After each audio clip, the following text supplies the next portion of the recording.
Good morning, everyone. So, today we are starting a new topic. In yesterday lecture, we have taken one of the problem of the continuous beam subjected to the UDL as well as combined point loads. So, we have done the analysis for the AB and BE member. So, EG के लिए आप लोग कर सकते थे, इसलिए मैं इसका वापस रिपीटेशन यहाँ पे नहीं कर रहा हूँ. Okay. So, today we are directly take the another problem, that is another topic, which is nothing but deflection due to the temperature variation. Okay, this is the one of the topic जो तुम लोग को already पहले ही लेना चाहिए था, लेकिन हम लोग ये थोड़ा लास्ट में ले रहे हैं. This contained in chapter 2, I think. Okay, the deflection due to the temperature variation of the statically determinate structure. Okay, ये indeterminate structure से related नहीं है, statically determinate structure से related है. So now starting with the problem, we know that already हम लोगों ने study किया हुआ है सॉम में, that is stresses generated due to the temperature variation. तो सेम अगर मैं किसी भी यहाँ पे अगर चेक करता हूँ तो टेम्परेचर की वजह से भी एक्सपांशन और कॉन्ट्रैक्शन हम लोग ऑब्जर्व कर सकते हैं.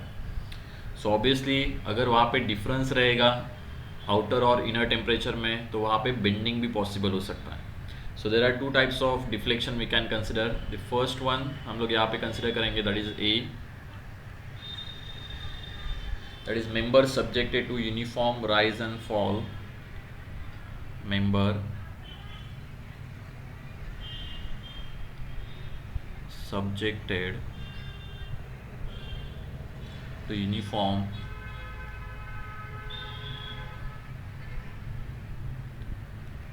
rise and fall in temperature. Okay, obviously ये बहुत स्मॉल रहता है, लेकिन फिर भी हम लोग इसको कंसिडर करेंगे because study purpose. In some cases कोई भी स्ट्रक्चर रहेगा, इन रेयर कंडीशन अगर चेक करोगे तो इनर और आउटर टेम्परेचर में बहुत सारा डिफरेंस आता है. तो due to that also structure fail होता है, तो हम लोग को इसका कंसिडरेशन करना पड़ता है. सो फर्स्ट हम लोग सिर्फ टेम्परेचर का फॉल एंड राइज सिर्फ चेक कर रहे हैं. तो इसके लिए अगर मैं एक सिंपल बीम कंसिडर करता हूँ, let us consider cantilever beam.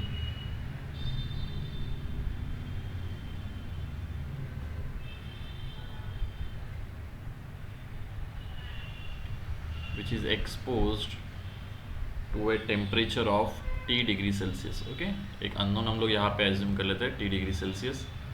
Late us consider अगर T डिग्री सेल्सियस अगर इसको मैं अप्लाई करता हूँ तो there will be expansion of the member. Obviously जैसे हम लोग टेम्परेचर इंक्रीज करते हैं तो देयर में भी चांसेस कि एक्सपांशन ही होगा, इसलिए हम लोग इसका एक्सपांशन इंडिकेट करते हैं. Late us consider red line से यहाँ पे इंडिकेट कर रहे हैं.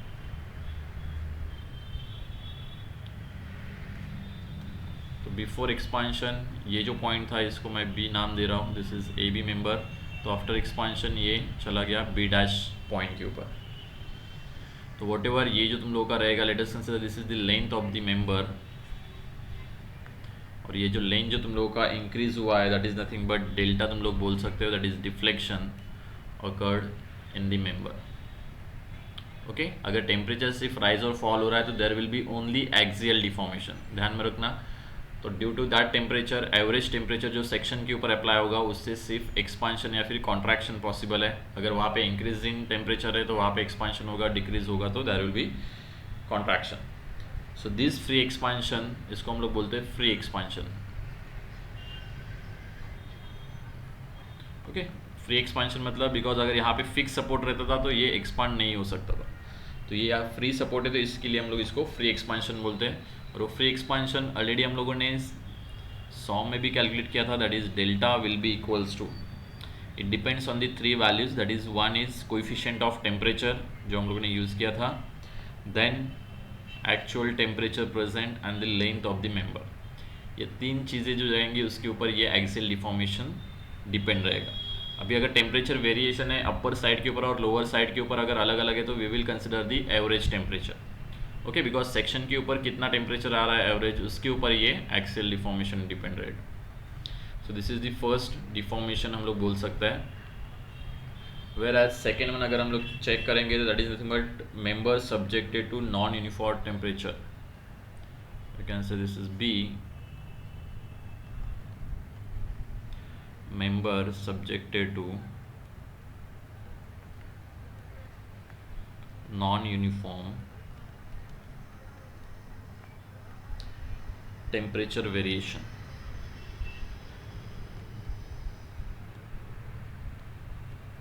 नॉन यूनिफॉर्म मतलब क्या हुआ, यहाँ पे एक ही टेम्परेचर मैंने अप्लाई किया हुआ है फ्रॉम ए टू बी, या फिर अपर साइड पे या फिर लोअर साइड पे, पर देयर में भी चांसेस कि अगर एक वॉल रहेगी तो उसके आउटर साइड पे और इनर साइड पे टेम्परेचर वेरिएशन हो सकता है। तो इसलिए हम लोग सेम यहाँ पे एग्जांपल ले रहे हैं।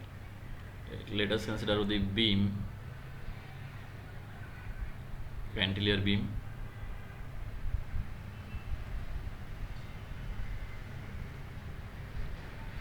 सेम हम लोग कंडीशन अप्लाई कर रहे हैं। यहाँ पे सेम लेंथ रहेगा, लेकिन late us consider outer temperature यहाँ पे T2 डिग्री सेल्सियस है और इनर टेम्परेचर यहाँ पे T1 डिग्री सेल्सियस है। सो आफ्टर एक्सपांशन यहाँ पे हम लोग चेक करेंगे कि इसका डेप्थ भी अपने को लगेगा, because depending on the depth यहाँ पे टेम्परेचर का तुम लोगों का इफेक्ट भी चेंज होगा, बिकॉज जैसे डेप्थ अगर ज़्यादा रहेगा तो ऑब्वियसली दोनों का वेरिएशन में डिस्टेंस भी ज़्यादा रहेगा, तो उसके हिसाब से ही वो बेंडिंग को यहाँ पे इफेक्ट करेगा। सो ऑब्वियसली देयर में भी चांसेस कि T1 और T2 दोनों में से कौन सा भी ज़्यादा हो सकता है। तो लेट अस कंसिडर, अगर कंडीशन मेरे को फॉलो करना है तो T1 और T2, इसमें मैं एज्यूम कर लेता हूँ कि अगर T1 का टेम्परेचर ज़्यादा है एज़ कम्पेयर टू T2, तो T1 का टेम्परेचर ज़्यादा है मतलब जो फाइबर्स T1 के साइड में रहेंगे वो एक्सपांड होंगे, वेर एज T2 का जो टेम्परेचर है वो लेसर है, तो ऑब्वियसली उस साइड के फाइबर्स क्या हो जाएंगे, कॉन्ट्रैक्ट हो जाएंगे। तो अगर आफ्टर दिस अगर मैं यहाँ पे डिफ्लेक्टेड शेप निकालता हूँ तो that deflected shape will be like this.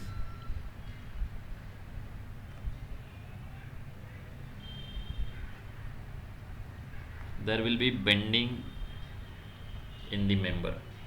जिस साइड में टेम्परेचर कम रहेगा वहाँ पे कॉन्ट्रैक्शन होगा, और जिस साइड में टेम्परेचर ज़्यादा रहेगा वहाँ पे एक्सपांशन होगा।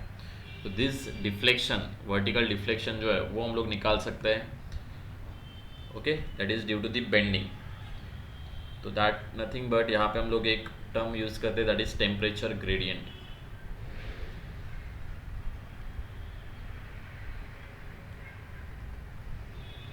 टेम्परेचर ग्रेडियंट यहाँ पे क्या होगा, due to this temperature variation only temperature gradient create होता है, उसको हम लोग बोलते हैं that is T1 minus T2 divided by H। ओके, तो ये दो चीज़ों के ऊपर तुम लोगों का डिफ्लेक्शन डिपेंड रहेगा। तो वट एवर तुम लोगों का जो प्रिंसिपल है, प्रिंसिपल ऑफ सुपरपोजिशन बोल सकते हो, उससे हम लोग क्या करेंगे, if there is temperature variation then दोनों डिफ्लेक्शन अपने को कंसिडर करना पड़ेगा। There will be two deflections, axial as well as flexural deflection. So using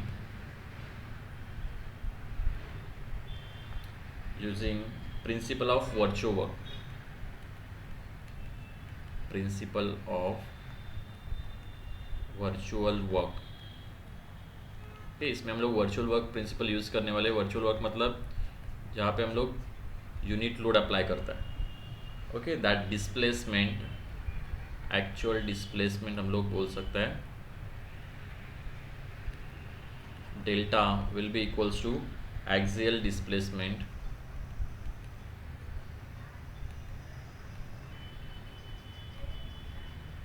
plus flexural displacement.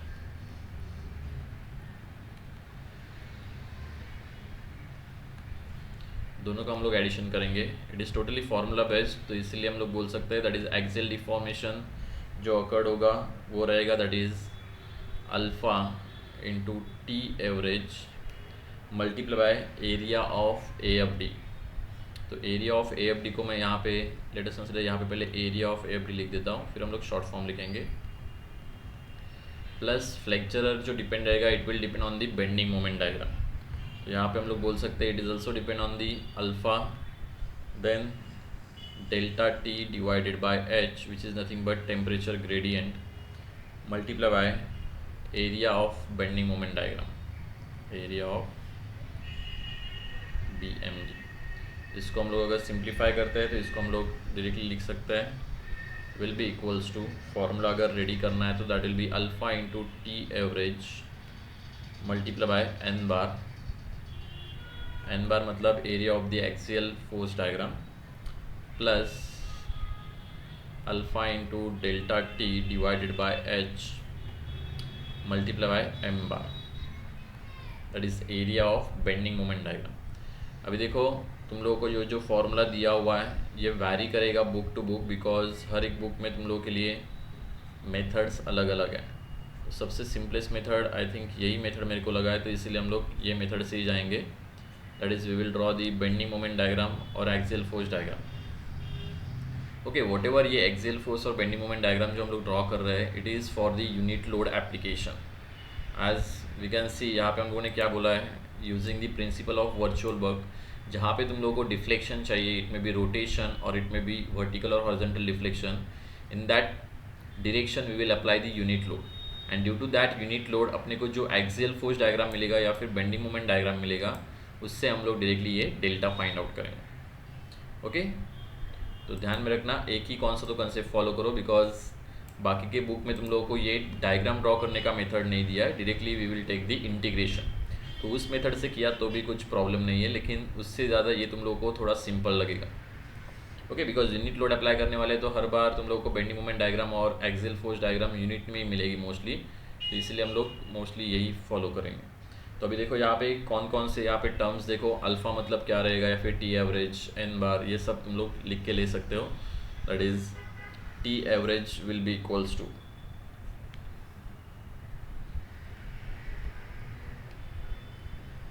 T average जो रहेगा दैट इज़, अगर वेरिएशन है टेम्परेचर में तो that will be T1 plus T2 divided by 2, दोनों का एवरेज टेम्परेचर T1 और T2, upper side या फिर लोअर साइड रहेगा उसका दोनों का।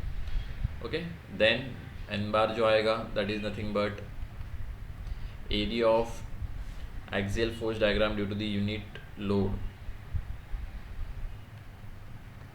Area of axial force diagram due to unit load application. Next one that is delta T. Delta T that is difference between the temperature variation, तो हम लोग बोल सकते हैं that is T1 minus T2। लेकिन देखो T1 और T2 अपने को फिक्स करना पड़ेगा, तभी जाके अपने को नेगेटिव या पॉजिटिव मिलेगा वो देखना पड़ेगा। तो मैं अगर T1 बोलता हूँ तो T1 is nothing but inner face temperature. T1 जो रहेगा that is inner face temperature. ध्यान में रखो, इनर फेस आउटर फेस तुम लोग को देखना पड़ेगा ठीक से। Inner face temperature, inner face temperature मतलब towards the side of reference point, जो रेफरेंस पॉइंट हम लोगों ने पकड़ा है उसके साइड का। तो यहाँ पे लिख सकते हो दैट इज़ टूवर्ड्स द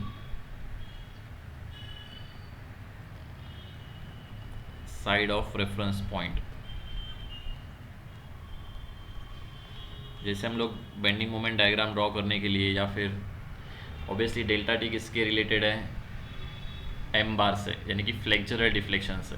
तो एम के लिए that is bending moment diagram के लिए जो हम लोगों ने रेफरेंस पॉइंट पकड़ा है उसके हिसाब से ही ये डेल्टा टी आएगा। तो T1 जो रहेगा वो इनर फेस टेम्परेचर क्यों आ रहा है, because towards the reference side है वो। सिमिलरली T2 जो रहेगा that is small T2 is nothing but outer face temperature. ये बहुत इंपॉर्टेंट है, बिकॉज अगर दोनों अलग हो गए तो अपने को जो वैल्यूज़ मिलेंगे वो अपोजिट डायरेक्शन में मिलेंगे। तो इसीलिए इनर फेस और आउटर फेस पहचानना it is important. Then next one that is H, तुम लोग का जो आ रहा है that is small H, it is nothing but depth of member. ये भी तुम लोगों को गिवन रहेगा, depth of member. Then the last one that is M bar, it is nothing but area of BMD due to the unit load or unit moment, area of bending moment diagram due to unit load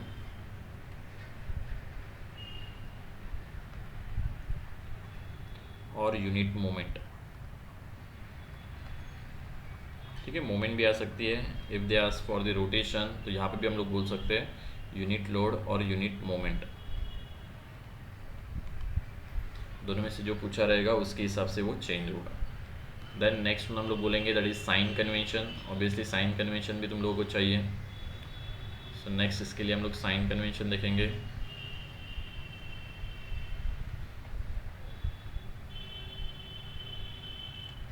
sign convention for the deflection जो रहेगा, अगर जो unit load apply किया उसी direction में आ गया तो positive आएगा, अपोजिट डायरेक्शन में नेगेटिव आएगा। Then for the axial force diagram and bending moment के लिए अपने को क्या लेना है, यहाँ पे थोड़ा सा डिफरेंट है। That is first one for the axial force diagram.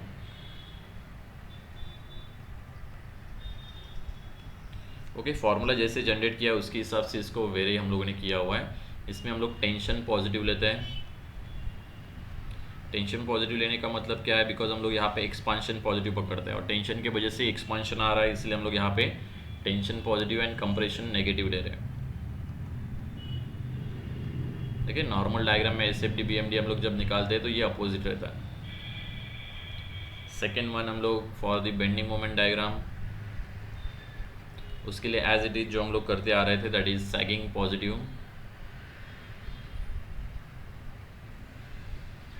And hugging negative. ठीक है, सैगिंग और हॉगिंग पता है तुम लोगों को, तो फिर उसके हिसाब से ये हम लोग लिख सकते हैं। Sagging towards the left clockwise, towards the right anti clockwise positive, और उसके अपोजिट में ये हॉगिंग आएगा। नेक्स्ट वन, तो अभी देखो स्पेशल केस, अगर तुम लोगों को टेम्परेचर वेरिएशन आया ही नहीं, सिर्फ सेम टेम्परेचर आया, तो it is due to only axial force ही तुम लोगों को वैल्यू मिलेगा। ओके, यहाँ पे ऑब्जर्व कर सकते हो, अगर तुम लोगों को प्रॉब्लम में कंफ्यूज करने के लिए एक ही टेम्परेचर दे सकता है, यानी कि T1 और T2 इक्वल दे सकता है। तो अगर T1 और T2 इक्वल है तो ध्यान में रखना अपने को फ्लेक्चर के वजह से डिफ्लेक्शन आएगा ही नहीं। तो अपना ये जो इक्वेशन है इसमें सिर्फ हम लोग एक्सियल के वजह से निकालेंगे। ओके, और एक्चुअल प्रॉब्लम जब तुम लोग को देते हैं वहाँ पे लिखा रहता है कंसिडरिंग और नेग्लेक्टिंग एक्सियल डिफॉर्मेशन। तो ये जो फुल फॉर्मूला है उसमें भी हम लोग हाफ ही लिखेंगे अगर तुम लोग को नेग्लेक्टिंग एक्सियल डिफॉर्मेशन है, और कंसिडरिंग है तो अपने को टोटल लिखना पड़ेगा। तो इसलिए AFD निकालना है या नहीं निकालना है वो प्रॉब्लम के हिसाब से वैरी करेगा। लेट अस कंसिडर, हम लोग वन बाय वन यहाँ पे एक एक प्रॉब्लम ले लेते हैं।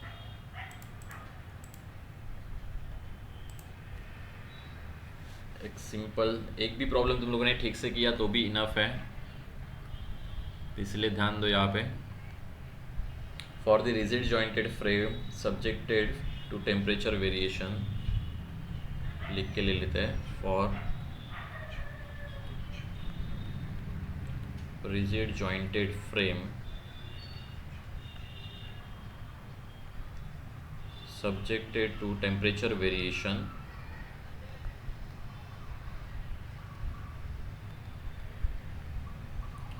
okay, as shown, determine temperature variation as shown, determine horizontal deflection at D, determine horizontal deflection at point D।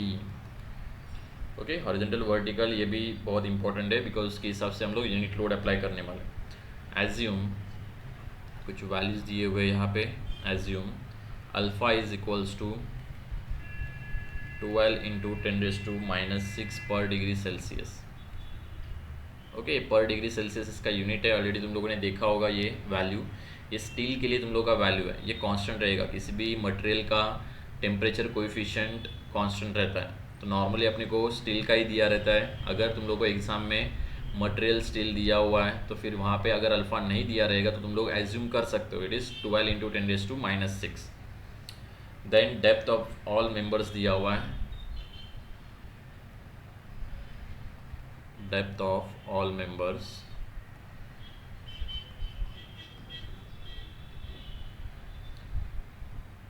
As 400 mm। ठीक है, डेप्थ ऑफ ऑल मेंबर ये वैरी हो सकता है लेकिन मोस्ट ऑफ द टाइम ये सेम ही देता है। अगर वैरी हो गया तो हर एक मेंबर का अलग अलग अपने को कैलकुलेशन करना पड़ेगा। Find the displacement considering axial deformation and neglecting axial deformation. Okay, यहाँ पे दोनों चीज़ें दिया हुआ है, फाइंड द डिफ्लेक्शन और displacement. Find the displacement, first one considering axial deformation,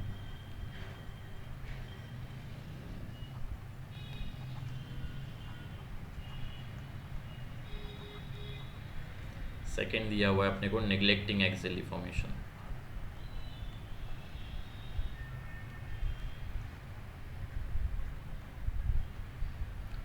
exam में थोड़ा देख लेना कि कंसिडरिंग है या नेग्लेक्टिंग है, बिकॉज ये प्रॉब्लम कंपलसरी तुम लोगों को फर्स्ट क्वेश्चन में ही रहेगा। ओके, तो फर्स्ट क्वेश्चन में ये 6 to 7 मार्क्स के लिए आता है, तो आपको पता होना चाहिए कंसिडरिंग है या नेग्लेक्टिंग है, बिकॉज आपने अगर रॉन्ग कर लिया यहाँ से तो आपको कुछ मार्क्स नहीं मिलेगा, it will be zero directly. Problem का डायग्राम अपने को ऑलरेडी दिया हुआ है, so let us draw it.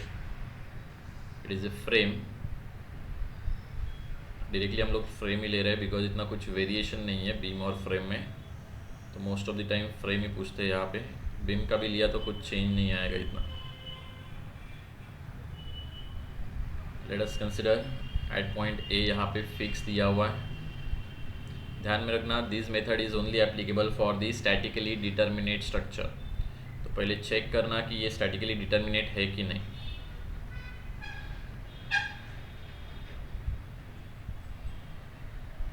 लेन दिया हुआ है सबका, this is 3 metre, this is I think 4 metre horizontal, and this CD member it is 2 metre. दूर दूर लिखा हुआ है बिकॉज यहाँ पे टेम्परेचर भी दिया रहेगा आउटर और इनर साइड पे।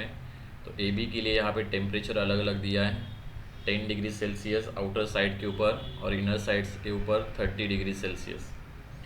BC के लिए दिया हुआ है आउटर साइड पे 20 डिग्री सेल्सियस, इनर साइड पे 40 डिग्री सेल्सियस। CD के लिए भी यहाँ पे आउटर पे दिया हुआ है 10 डिग्री सेल्सियस और इनर पे दिया हुआ है 30 डिग्री सेल्सियस। अभी देखो ये तुम लोग का पूरा इनर साइड होगा, बिकॉज क्यों, हम लोग जो बेंडिंग मोमेंट डायग्राम ड्रॉ करते हैं तो रेफरेंस पॉइंट अपना हमेशा सेंटर पे रहता है। तो ये जो टेम्परेचर्स है towards the side of reference point, इसको हम लोग इनर फेज टेम्परेचर बोलेंगे, that is T1। Outer side पे रहेंगे, this is nothing but T2। तो हर एक मेंबर के लिए अलग अलग है, तो हर एक मेंबर के लिए हम लोग अलग अलग यहाँ पे टेबल बनाएंगे। डोंट वरी, पहले अपने को AFD और तुम लोग का बेंडिंग मोमेंट डायग्राम ड्रॉ करना चाहिए। क्वेश्चन में क्या पूछा है, firstly that is for the rigid jointed frame subjected to temperature variation as shown, determine the horizontal deflection at point D। Horizontal deflection at point D, देखो D पे horizontal deflection पूछा है, मतलब we will apply the unit load at point D in the horizontal direction. Okay, जहाँ पे भी तुम लोग को डिफ्लेक्शन या फिर रोटेशन पूछा है उसके हिसाब से हम लोग यूनिट लोड अप्लाई करेंगे या फिर यूनिट मोमेंट अप्लाई करेंगे, जैसे हम लोग यूनिट लोड मेथड में करते थे सेम वैसे। तो यहाँ पे हम लोग फर्स्ट स्टेप लिख सकते हैं, that is apply to find the horizontal deflection at point D, applying unit load at point D okay in the horizontal direction. तो वो टुवर्ड्स राइट करे या फिर लेफ्ट करे उससे कुछ मतलब नहीं है। ओके, जिस तरह से तुम लोग अप्लाई करोगे उसी तरह से तुम लोग को डिफ्लेक्शन का वैल्यू मिलने वाला। तो let us write down step number 1। ठीक है, यहाँ पे स्टेप्स नहीं लिख रहा हूँ मैं, डायरेक्टली लिख रहा हूँ to find horizontal deflection, to find horizontal deflection at point D, applying unit load, applying unit load at point D। तो फ्रेम अपने को वापस बनाना पड़ेगा। अभी देखो यहाँ पे मैं टेम्परेचर्स नहीं लिख रहा हूँ, वो हम लोग बाद में देखेंगे, पहले हम लोग यहाँ पे यूनिट लोड अप्लाई करेंगे एट पॉइंट D।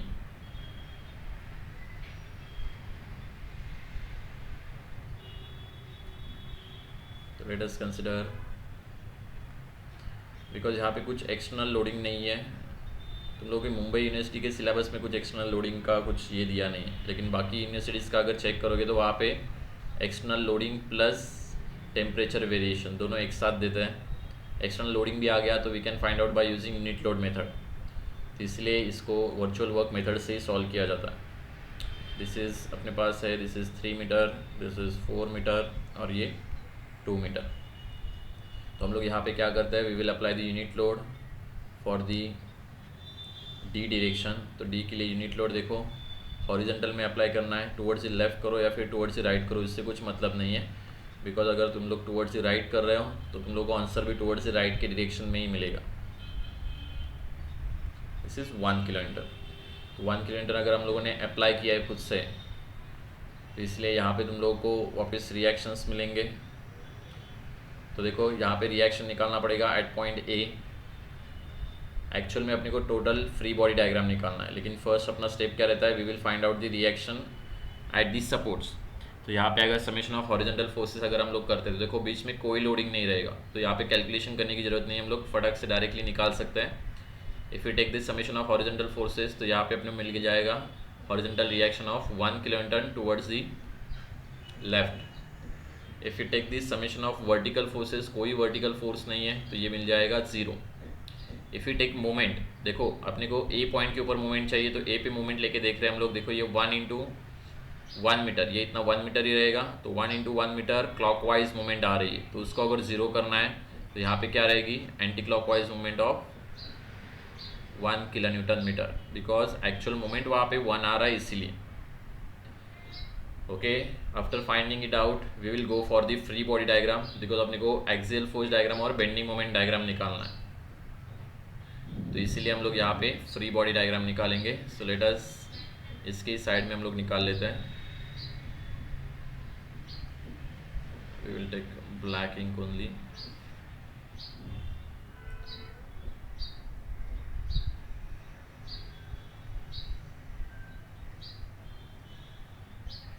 चेक करेंगे, फर्स्टली अपने को जो पता है वो हम लोग लिखेंगे। तो यहाँ पे ऑलरेडी पता है अपने को, ये हॉरिजॉन्टल 1 किलो न्यूटन है, वर्टिकल 0 है, और एंटी क्लॉकवाइज यहाँ पे 1 किलो न्यूटन मीटर है। यहाँ पे भी अपने को ऑलरेडी पता है फोर्स, दैट इज़ हॉरिजॉन्टल 1 रहेगा सिर्फ, बाकी के फोर्सेस 0 हो जाएंगे, बिकॉज कुछ नहीं चाहिए तो इस साइड से जाओ लेफ्ट हैंड साइड या फिर राइट हैंड साइड, कुछ फ़र्क नहीं पड़ेगा। If you consider summation of vertical forces, तो यहाँ पे कुछ वर्टिकल फोर्स आएगा ही नहीं, that will be 0। Summation of horizontal forces check करोगे तो यहाँ पे towards the left 1 kilo newton है, तो यहाँ पे आ जाएगा towards the right 1 kilo newton. Now B पे मोमेंट फाइंड आउट करना है, तो बी पे मोमेंट लेके देखेंगे कितना मोमेंट आ रहा है। तो बी पे अगर मोमेंट लेता हूँ मैं, तो देखो यहाँ पे ये 3 मीटर है, तो 1 इंटू 3 मीटर, 1 इंटू 3 मीटर यहाँ पे क्लॉकवाइज मोमेंट है, और ये 1 किलो न्यूटन मीटर यहाँ पे एंटी क्लॉकवाइज है। तो चेक करोगे तो रिजल्टेंट यहाँ पे आ रहा है 3 minus 1, that is 2 kilo newton metre clockwise आ रहा है, तो उसको अगर 0 करना है तो ये आ जाएगा anti clockwise 2 kilo newton metre. अगर ये डायरेक्टली नहीं जम रहा है तो हम लोग बेसिक से जाते थे, वैसे ही गए तो भी चलेगा। सिमिलरली जॉइंट इक्विलिब्रियम के लिए देखो, यहाँ पे समेशन वर्टिकल फोर्सेस 0 है, तो यहाँ पे भी ये वर्टिकल फोर्स 0 रहेगा। इफ़ यू चेक हॉरिजॉन्टल, तो टुवर्ड्स द राइट है, तो ये आ जाएगा towards the left 1 kilo newton. Moment check करोगे तो ये एंटी क्लॉकवाइज है, तो यहाँ पे आ जाएगी clockwise moment 2 kilo newton metre. Similarly यहाँ पे भी तुम लोग आ सकते हो, अदरवाइज यहाँ से भी गए तो भी चलेगा। यहाँ पे जो जाओगे राइट हैंड साइड से, तो देखो यहाँ पे 1 kilo Newton towards the right है, तो यहाँ पे आ जाएगा 1 kilo Newton towards the left. Similarly summation of vertical forces 0, because इस साइड पे कोई फोर्स नहीं है, तो यहाँ पे भी 0 आएगा। मोमेंट का चेक करोगे तो ये 1 इंटू 2 एंटी क्लॉकवाइज है, तो उसको 0 करने के लिए यहाँ पे आ जाएगा clockwise moment 2 kilo newton metre. यही इसके ऊपर हम लोग लाद सकते हैं, या फिर इस साइड से भी लिया तो भी चलेगा, डजेंट मैटर। अगर इस साइड से लेते तो देखो यहाँ पे 1 kilo Newton towards the left है, तो ये आ जाएगा 1 kilo Newton towards the right. Vertical force already 0 है। मोमेंट चेक करोगे तो ये क्लॉकवाइज है, तो यहाँ पे आ जाएगा anti clockwise 2 kilo newton metre. अगर आप चेक करते हो तो ये तुम लोगों को परफेक्टली मैच हो जाएगा। देखो यहाँ पे मोमेंट लोगे तो ये एंटी क्लॉकवाइज है, ये क्लॉकवाइज है, और कोई वर्टिकल फोर्स नहीं, तो ये 0 हो जाएगा। This is nothing but free body diagram. After getting free body diagram, then we will further proceed for the axial force diagram and bending moment diagram. तो अभी देखो एक्सियल फोर्स डायग्राम के लिए अपने को साइन कन्वेंशन ऑलरेडी हम लोगों ने लिया हुआ है, that is tension positive, compression negative. तो रिटर्न में यहाँ पे डायग्राम बना लेता हूँ एक्सियल फोर्स डायग्राम के लिए। यहाँ पे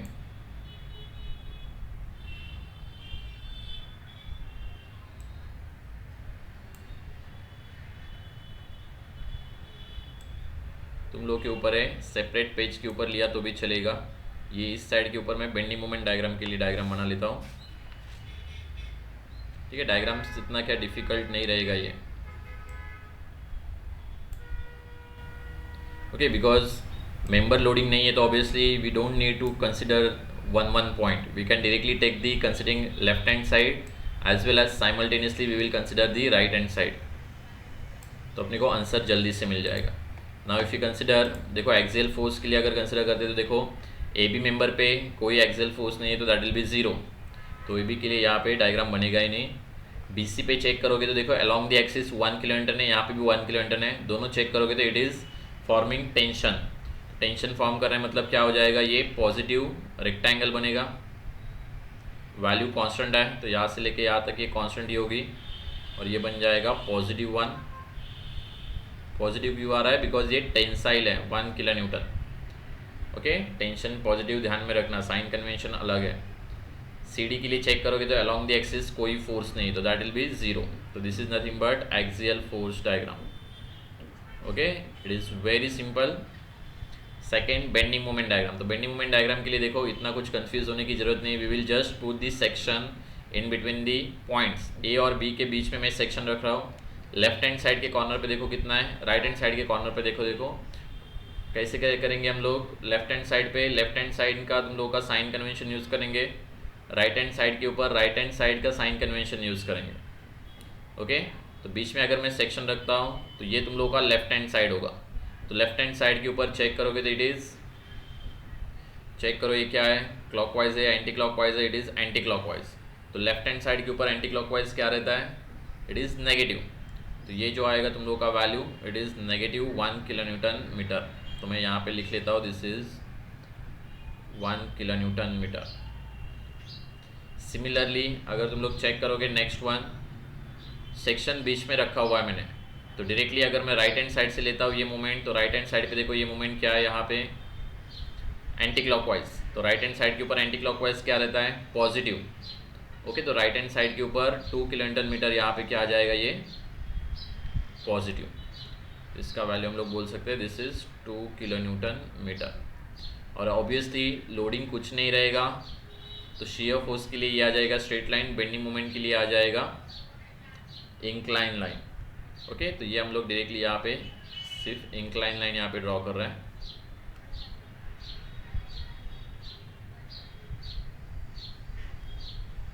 चेक करोगे तो I think it is positive, this is negative.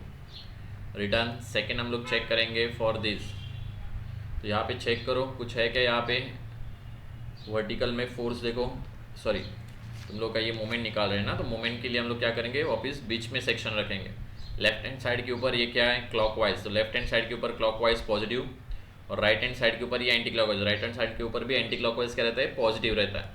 तो ये सिंपल पॉजिटिव ट्राइंगल बनेगा, रेक्टेंगल. तो ये आ जाएगा rectangle having the value 2 kilo newton metre positive. ये डायरेक्शन भी बहुत इंपॉर्टेंट है, पॉजिटिव और नेगेटिव. सीडी के लिए चेक करेंगे तो ये लेफ्ट हैंड साइड, ये right hand side. Right hand side के ऊपर वैल्यू है 0, कोई मोमेंट नहीं है तो. और लेफ्ट हैंड साइड के ऊपर चेक करोगे तो इट इज़ क्लॉकवाइज. तो लेफ्ट हैंड साइड के ऊपर क्लॉकवाइज क्या रहता है, पॉजिटिव. तो इसलिए ये आ जाएगा +1 2 किलो न्यूटन मीटर. और डायरेक्टली ये कनेक्ट हो जाएगा स्ट्रेट इंक्लाइन लाइन से.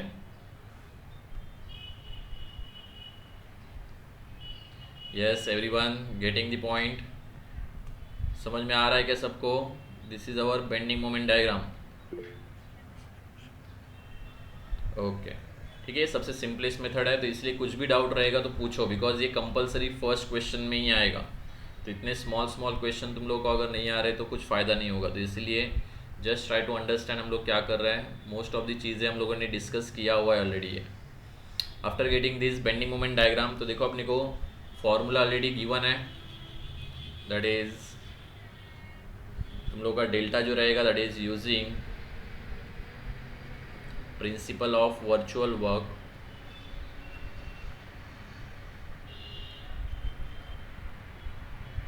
Principle of virtual work, delta displacement will be equals to first one due to the axial forces, that is alpha into T average multiplied by n bar, plus second due to the flexure will be alpha into delta T divided by h into m bar. ठीक है। अभी ये दोनों तुम लोगों को जो areas निकालने हैं उसके लिए हम लोग क्या करेंगे, टेबुलर फॉर्म लिखेंगे टोटल इक्वेशन के लिए। अल्फ़ा तो कांस्टेंट है, लेकिन टी एवरेज अलग होगा हर एक मेंबर के लिए, डेल्टा टी भी अलग होगा, और एन बार और एम बार ये दोनों अलग होंगे। तो इसीलिए हम लोग क्या करेंगे, उसको टेबुलर फॉर्म में लिखेंगे, जिससे तुम लोग को ये सिंप्लीफाई हो जाए। तो इसके लिए हम लोग टेबल बनाते हैं। टेबल में देखो यहाँ पे terms required for the above equation can be obtain from the table shown below. तो फर्स्ट यहाँ पे हम लोग लिख सकते हैं दिस इज मेंबर, देन उसके बाद टी एवरेज हम लोग निकालेंगे। T1 T2 का निकालने की ज़रूरत नहीं है, अगर चाहिए तो वो बना सकते हो, नहीं बनाया तो भी चलेगा। Then N bar, then next one that is delta T, and the last one will be M bar. ठीक है, ये 4 कॉलम एटलीस्ट हम लोग देखेंगे हर एक मेंबर के लिए।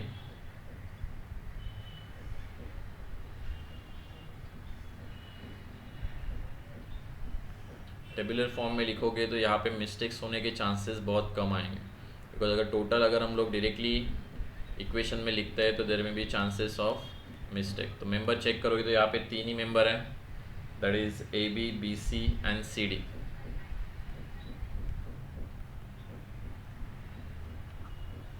टी एवरेज मतलब क्या है, दोनों का समेशन डिवाइडेड बाय 2 टेम्परेचर का। तो ए बी के लिए चेक करोगे, देखो मेन प्रॉब्लम में हम लोगों ने लिखा हुआ है ए बी के लिए 10 + 30 divided by 2। Okay, A B के लिए चेक करोगे तो 10 + 30 that is 40 divide by 2 will be 20। Calculation चाहिए तो लिख लो, नहीं लिखा तो भी चलेगा। This is 20। एक सैम्पल कैलकुलेशन में यहाँ पे लिख देता हूँ, अदरवाइज यहाँ पे फॉर्मूला लिख लेता हूँ, that is T1 + T2 divided by 2। Similarly तुम लोगों को डेल्टा टी का भी लगेगा, delta T will be equals to T1 - T2। तो ये 20 आ गया। सेकेंड वन चेक करेंगे बी सी के लिए, तो 20 + 40 divide by 2 that will be 30, तो ये आ जाएगा 30 डिग्री। थर्ड आएगा सी डी के लिए, that will be 30 + 10 divided by 2, वो भी आ जाएगा यहाँ पे 20। ठीक है, टी एवरेज तो अपने को पॉजिटिव ही मिलने वाला है। Now we will focus on the N bar. तो एन बार चेक करोगे एक्सियल फोर्स की वजह से, देखो ए बी और सी डी के लिए 0 0 है, सिर्फ बचेगा एरिया ऑफ दी एक्सियल, ये अपना बी सी का। तो बी सी का लेंथ देखो कितना है, 4 मीटर। तो एरिया मतलब ये रेक्टेंगल का अपने को एरिया लेना है, तो 4 मीटर × 1, ये रेक्टेंगल है, तो रेक्टेंगल का एरिया रहेगा हाइट इंटू बेस, तो 4 × 1 सिर्फ आएगा यहाँ पे, दैट विल बी ओनली 4। यहाँ पे यूनिट नहीं लिखना है, तो बी सी के लिए सिर्फ 4 आएगा, बाकी दोनों के लिए कुछ आया ही नहीं डायग्राम, तो इसलिए वो हो जाएगा 0। नेक्स्ट वन डेल्टा टी, अगर ऑब्जर्व करोगे डेल्टा टी देखो ए बी के लिए T1 - T2। T1 मतलब क्या था, इनर फेस टेम्परेचर, अगर वो कम भी आ गया तो भी अपने को नेगेटिव वैल्यू मिलेगी, तो वैसे ही रखना है वो। इट इज़ नॉट नेसेसरी कि T1 हमेशा T2 से बड़ा हो। ओके, कुछ भी हो सकता है, T1 भी बड़ा हो सकता है, T2 भी बड़ा हो सकता है। सो T1 inner face temperature this is 30 - 10 20 आएगा। सेकेंड के लिए देखो 40 - 20 वो भी 20 आएगा, और थर्ड के लिए भी देखो 30 - 10 वो भी 20 आएगा। तो तीनों वैल्यूज़ अपने डेल्टा टी के पॉजिटिव 20 आ रहे हैं। 20 degree, this is also 20 degree, this is also 20 degree. So now M bar की तरफ अगर हम लोग देखेंगे तो ए बी के लिए अगर मैं चेक करता हूँ एम बार, तो देखो यहाँ पे 2 ट्राइंगल्स फॉर्म हो रहे हैं। दिस इज हाइट 2, ये 1 हाइट है, और total length of the member कितना है 3 मीटर। अगर ये 3 मीटर है, ये क्या रहेगा, सिमिलर ट्राइंगल रहेगा, तो हम लोग ये इनका लेंथ रेशो निकाल सकता है। तो इफ़ यू ऑब्जर्व ये 3 मीटर रहेगा, तो ये 2 मीटर यहाँ पे चला जाएगा, 1 मीटर यहाँ पे जाएगा, बिकॉज ये हाइट देखो स्प्लिट हुआ है 2 किलोमीटर मीटर में और 1 किलोमीटर मीटर में, तो रेशो भी उसका 1:2 रहेगा। तो 3 को भी हम लोग 1:2 में स्प्लिट कर सकते हैं। अब ये डायरेक्टली आ गया 3 मीटर, तो इसलिए ठीक है, अदरवाइज अगर दूसरा वैल्यू रहता तो हम लोग रेशो ले लेते थे सिमिलर ट्राइंगल का, then we will find out this value. इसको x मानते थे, इसको L - x। After getting this, अभी एरिया देखो कैसे आएगा, ये वाला ट्राइंगल है, इसका पॉजिटिव तुम लोग का एरिया आएगा, half into base into height, half into 2 × 2, वो आ जाएगा तुम लोग का ओनली +2। एरिया चेक करोगे तो वो आएगा +2। और ये छोटे ट्राइंगल का अगर चेक करेंगे हम लोग, स्मॉल ट्राइंगल के लिए half into base into height, half into 1 into 1, तो ये आ जाएगा -½ 2 - ½ अगर चेक करोगे तो 2 - ½ मतलब कितना आएगा, दो में से 0.5 चला गया तो दैट इज़ 1.5 ओनली, तो डायरेक्टली 1.5 लिखा तो भी चलेगा, अदरवाइज कैलकुलेशन भी लिख सकते हो तुम लोग, 2 minus 1/2 will be equals to 1.5। BC के लिए चेक करोगे तो BC के लिए बेंडिंग मोमेंट डायग्राम देखो, रेक्टेंगल है, ये लेंथ 4 मीटर है, हाइट 2 मीटर, तो 4 into 2 that is 8 metre, sorry metre में नहीं आएगा, यहाँ पे कुछ यूनिट नहीं है, सिर्फ यहाँ पे 8 लिखता हूँ मैं। और last one, if you check the last diagram CD के लिए, तो ये ट्रायंगल है, पॉजिटिव ट्रायंगल, तो पॉजिटिव वैल्यू आएगी, ट्रायंगल का एरिया रहता है half into base into height, तो हाफ इंटू बेस कितना है 2 मीटर चाहिए, तो यहाँ पे लिख लो इसका बेस 2 मीटर है, ये 4 मीटर था, तो 2 इंटू 2 इंटू हाफ, तो 1 2 2 चला जाएगा तो बचेगा सिर्फ 2, तो ये यहाँ पे आ जाएगा 2 only. After getting this then we will put the values in the equation. अगर इक्वेशन अभी देखो ये इक्वेशन है, वैरी क्या हो रहा है देखो, अल्फा का वैल्यू कांस्टेंट है, तो अल्फा हम लोग वैसे ही रखेंगे, we will just multiply T average into n bar, तो delta will be equals to, पहले हम लोग लिखते हैं considering axial deformation, delta will be equals to, alpha का वैल्यू है अपने पास that is 12 into 10⁻⁻⁶, okay, in bracket n bar into T average, check करोगे AP के लिए 20 इंटू 0, BC के लिए प्लस 30 इंटू 4, CD के लिए आ जाएगा वापस 20 into 0, plus return, alpha return constant है तो 12 इंटू 10⁻⁻⁶, रिटर्न इसको हम लोग कांस्टेंट लेंगे, मल्टीप्लाई यहाँ पे भी अपने को वही करना है, इन ब्रैकेट देखो यहाँ पे तुम लोग का जो नीचे H का वैल्यू हो सभी मेंबर के लिए सेम है, तो इसलिए मैं यहाँ पे कॉमन लिख रहा हूँ, अगर मेंबर के लिए सेम नहीं रहता था तो हम लोग अलग अलग लिख सकते थे। इसको 400 mm बोला हुआ है, उसको मैं मीटर में कन्वर्ट करूँगा बिकॉज ऑल वैल्यूज़ हम लोगों ने किलोमीटर मीटर में लिखी हुई है, तो डेप्थ ऑफ द मेंबर जो रहेगा वो ध्यान में रखना हम लोगों को, वो मीटर में ही लिखना है, एग्जाम में तुम लोगों को mm में ही दिया रहेगा मोस्ट ऑफ द टाइम। तो यहाँ पे delta T multiply by m बार करना है, तो देखो यहाँ पे हर एक मेंबर के लिए अलग अलग करेंगे हम लोग, 20 into 1.5 plus 20 into 8 plus 20 into 2, calculate करो टोटल्स तुम लोगों का कितना आ रहा है ये value, check it fast, delta will be equals to, this is nothing but considering axial deformation, सबका वैल्यू चेक करो whether it is equals to 0.00 something आएगा ये वैल्यू, चेक करो वेदर इट इज 0.008 और नॉट, 0.008, यस, कैलकुलेशन तुम लोग का fast होना चाहिए। देखो ये 0 से मल्टीप्लाई है तो ये 20 इंटू 0 ये चला जाएगा, 20 0 ये भी चला जाएगा, उसके बाद यहाँ पे भी तुम लोग 20 कॉमन निकाल सकते हो बिकॉज 20 सब में कॉमन है, यहाँ पे वो कॉमन निकाला तो भी चलेगा। Yes, anyone getting the value, okay good, 0.00834 चलेगा, इतना एक्यूरेट किया तो भी 834।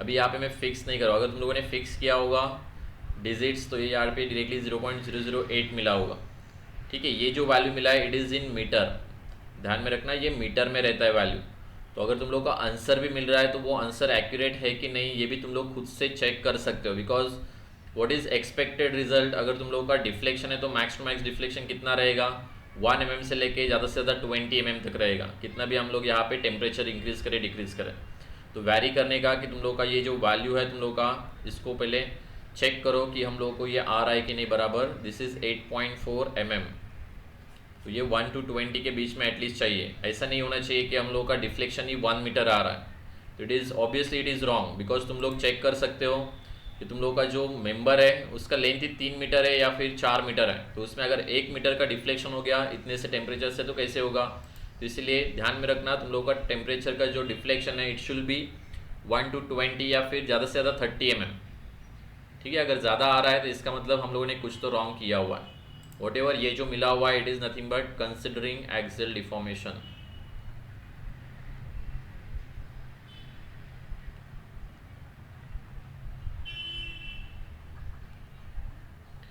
Similarly if you want to neglect the axial deformation, तो सिर्फ यहाँ पे ये एक्सेल डिफॉर्मेशन का जो वैल्यू है वो सिर्फ नेग्लेक्ट होगा, बाकी कुछ नहीं होगा। तो if you observe, if you want to find out delta neglecting axial deformation,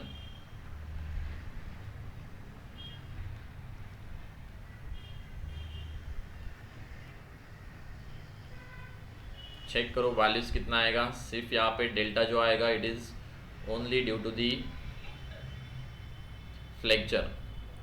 check it calculation, that is 12 into 10 raised to minus 6 divided by 0.4 in bracket, this is 20 multiplied by 1.5 plus 20 into 8 plus 20 into 2। Check करो value कितना आ रहा है ये।